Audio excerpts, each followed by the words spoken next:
Здравствуйте, ребята! Сегодня опять начинаем урок русского языка. Я ваша учительница Бермет Чаладиновна. Начинаю онлайн-урок.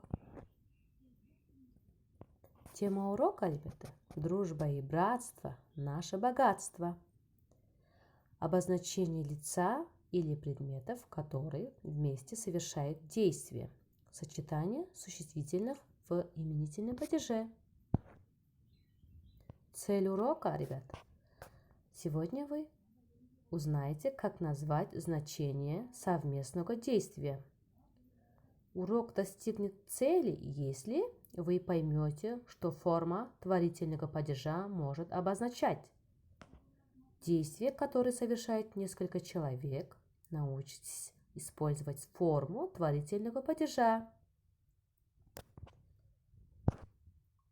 Для начала урока, ребята, эмоционально настроить на уроку. Ищите улыбку, цените улыбку, дарите улыбку друзьям, дарите прохожим и людям хорошим, ведь жить без улыбки нельзя. Деятельность ученика. Учителя, ребята. Сегодня, ребята, вы будете записывать данные слова, которые я вам буду задавать. Ребята, сегодня мы поговорим о формах творительного падежа. Могут иметь следующие значения. Указывает на время, в которое совершается действие или проявляется состояние загорать днем, собрать урожай осень. Указывает на инструмент или средство орудия, которым совершается действие. Есть ложкой, копать лопатой. Указание на место, где совершается действие. Плыть морем, идти лесом. Дальше. Тип урока комбинированный. Организационный момент. Ребята, какая сегодня погода? Ребята, домашняя работа, как Азиз выздоровел. Чтение текста, да, ребята? Вам вопрос. Что случилось с Азизом? Почему ему не нравится такая жизнь? Почему его отец повез в Аил?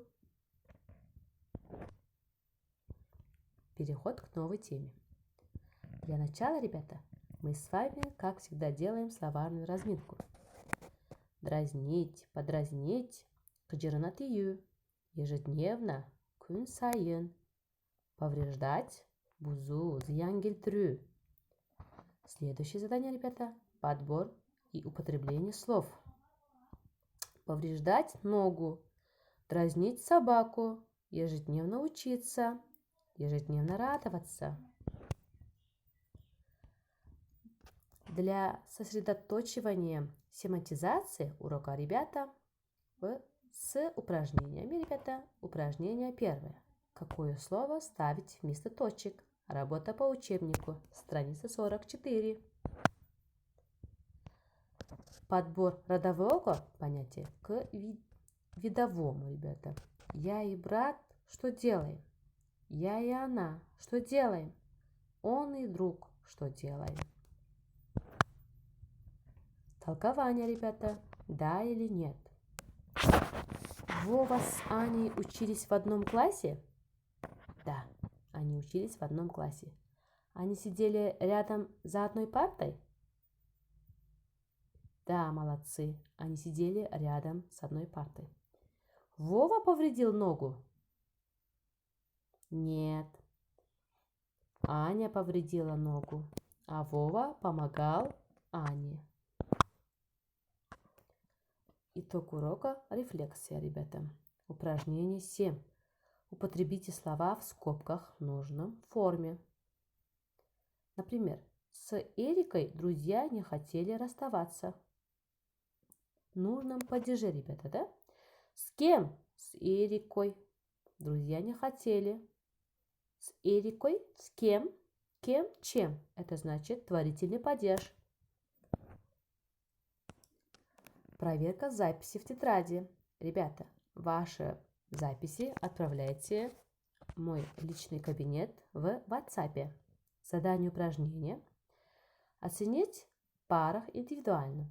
Домашняя работа, ребята, упражнение 8, страница 46. Спасибо за внимание, ребята. Всем хорошего дня. На этом наш урок закончен.